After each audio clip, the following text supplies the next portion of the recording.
2 ದಶಕಗಳ ಬೇಡಿಕೆಯಾಗಿದ್ದ ರಾಯಚೂರು ಜಿಲ್ಲಾ ಉತ್ಸವಕ್ಕೆ ಅದ್ಧೂರಿ ಚಾಲನೆ ದೊರೆತಿದೆ.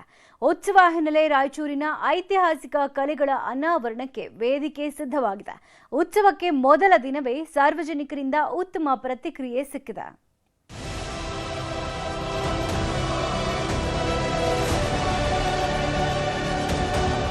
ರಾಯಚೂರು ಜಿಲ್ಲೆಯಲ್ಲಿ 22 ವರ್ಷಗಳ ಬಳಿಕ ಜಿಲ್ಲಾ ಉತ್ಸವ ನಡೆಯುತ್ತಿದೆ. ಕೃಷಿ ವಿಶ್ವವಿದ್ಯಾಲಯ ಆವರಣದಲ್ಲಿ ಮುಖ್ಯ ವೇದಿಕೆ ಹಾಕಲಾಗಿದ್ದು, ಎದುರುಗಡೆ ಆಹಾರ ಮೇಳದ ಮಳಿಗೆಗಳನ್ನು ತೆರೆಯಲಾಗಿದೆ.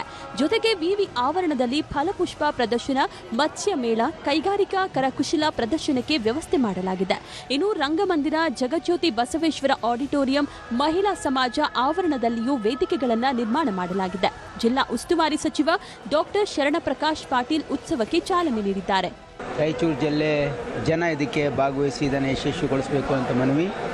ಇವತ್ತು ಎಲ್ಲ ನಮ್ಮ ಇದು ಕೃಷಿ ಮೇಳ ಆಗಿರ್ಬೋದು ಅಥವಾ ಬೇರೆ ಬೇರೆ ಕಡೆ ಆಹಾರ ಮೇಳ ಆಗಿರ್ಬೋದು, ಎಲ್ಲವನ್ನು ನಾವು ವೀಕ್ಷಣೆಯನ್ನು ಮಾಡ್ತಾ ಇದ್ದೀವಿ ಮತ್ತು ಒಳ್ಳೆಯ ರೆಸ್ಪಾನ್ಸು ಕೂಡ ಇದೆ.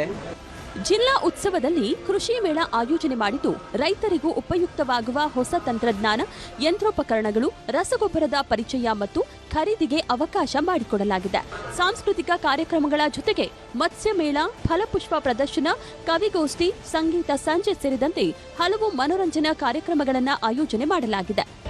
ಇವತ್ತು ಸಾವಿರಾರು ಜನ ಈ ಕಾರ್ಯಕ್ರಮದಲ್ಲಿ ಎಲ್ಲ ಕೃಷಿ ಮೇಳ ಇರ್ಬೋದು, ಮತ್ಸ್ಯ ಮೇಳ ಇರ್ಬೋದು, ವಿವಿಧ ಗೋಷ್ಠಿಗಳು, ಕವಿಗೋಷ್ಠಿಗಳು ಎಲ್ಲವನ್ನ ಜೊತೆಗೆ ಸಂಗೀತ ಮೇಳ ಕೂಡ ಉತ್ಸವಗಳನ್ನಿದೆ. ಹಾಗಾಗಿ ನಾನು ರಾಯಚೂರು ಜಿಲ್ಲೆಯ ಸಮಸ್ತ ಜನತೆಗೆ ಹೇಳೋದಿಷ್ಟೇ, ಕುಟುಂಬ ಸಮೇತರಾಗಿ ಬಂದು ಈ ಕಾರ್ಯಕ್ರಮದಲ್ಲಿ ಭಾಗವಹಿಸುವಂಥ ಅವಕಾಶವನ್ನು ಜಿಲ್ಲಾಡಳಿತ ಕಲ್ಪಿಸಿಕೊಟ್ಟಿದೆ. ತಾವೆಲ್ಲರೂ ಕೂಡ ಭಾಗವಹಿಸಬೇಕಂತ ಕೂಡ ಈ ಸಂದರ್ಭದಲ್ಲಿ ಹೇಳ್ತೀನಿ. ರಾಯಚೂರು ಜಿಲ್ಲಾ ಉತ್ಸವವನ್ನ ಜಿಲ್ಲಾಡಳಿತ ಅತ್ಯಂತ ವಿಜೃಂಭಣೆಯಿಂದ ಆಚರಿಸುತ್ತಿದ್ದು, ಮೊದಲ ದಿನ ದೊಡ್ಡ ಮಟ್ಟದಲ್ಲಿ ಜನರು ಸೇರಿ ಯಶಸ್ಸು ಮಾಡಿದ್ದಾರೆ.